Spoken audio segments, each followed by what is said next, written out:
In this video, we continue our Eavy Metal series with something a little fiery.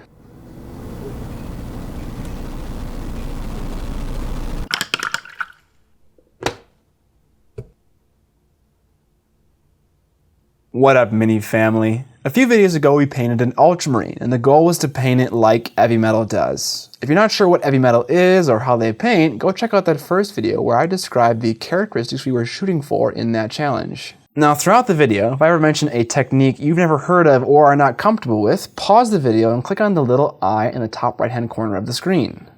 Check to see if there's a video that corresponds with that topic. There likely will be, but if there isn't, feel free to request it in the comment section below. With all that housekeeping information out of the way, let's get on to painting our pyromaniacal lizard, the salamander. The first step is assembly.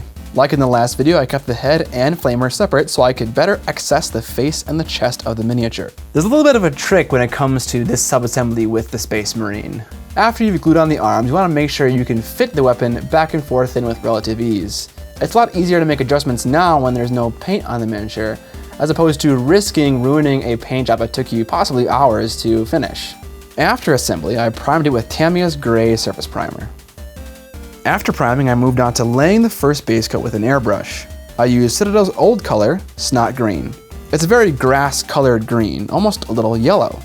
I'm using an airbrush here to get a nice, smooth, even coat, but if you don't have one, a brush works just fine. After this, I decided to block out all the black parts now. Stuff like the tubes between the joints, the gun casing, the skin tones of the salamander are getting painted now before I start the delicate edge highlighting process to avoid messing that up later on.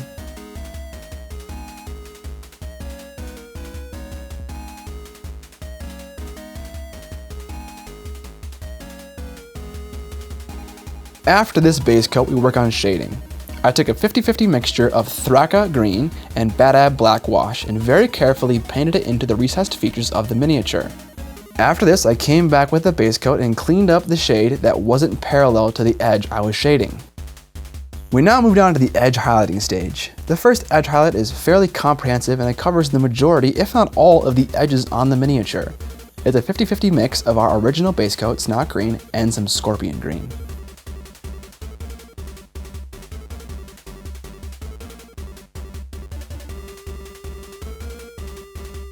To give you an idea of how long this took me to do, this first edge highlight was about an hour long. It really is a matter of just being patient and not necessarily skill.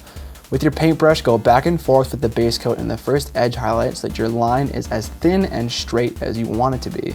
This can be kind of frustrating, so take your time.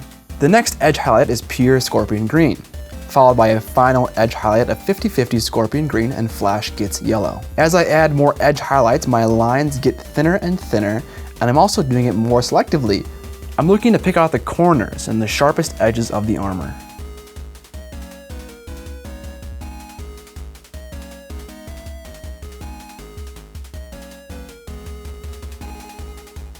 After this stage, I move on to painting the metallic bits with a base coat of bolt gun metal.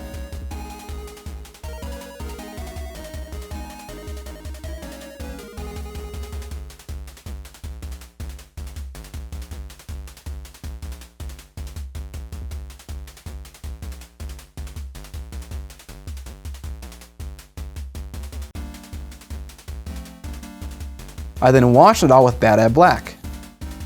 Some of the larger areas then receive some more bulk of metal to bring back that metallic shine.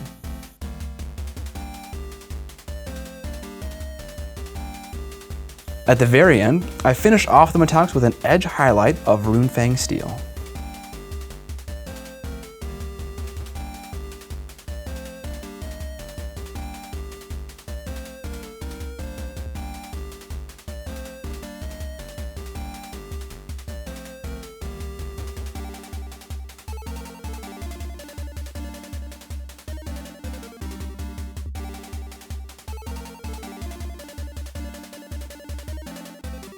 Next, we work on the black bits. I started with an edge highlight of Eshin Gray. Next, I applied a second edge highlight of Codex Gray and called it done.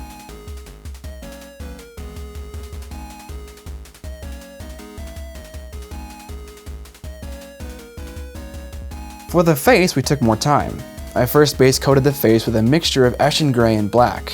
My midtone can't be pure black because then I have nowhere to go with my shadows. I then painted the deepest areas on the face with pure black, under the brow, some wrinkles on the forehead, and on the sides of the head. I then worked my way up various brightnesses of gray, edge highlighting the details of the head. The cheeks and the brow all received a series of gray edge highlights until I felt like the features of the face were distinguished enough.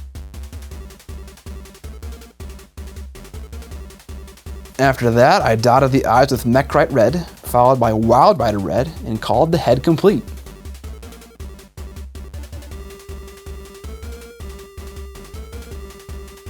After this, I had just a little lonely purity seal left. I started by base coating the paper Deneb Stone and the wax seal MacLeod red. I then highlighted the wax seal with Wild Rider red and shaded it with MacLeod and black mixed together.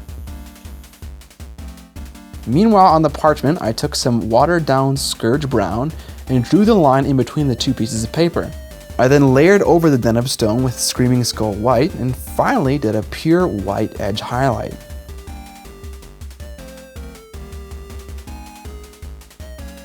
I scribbled on some itsy bitsy words with some dark brown, and that was that.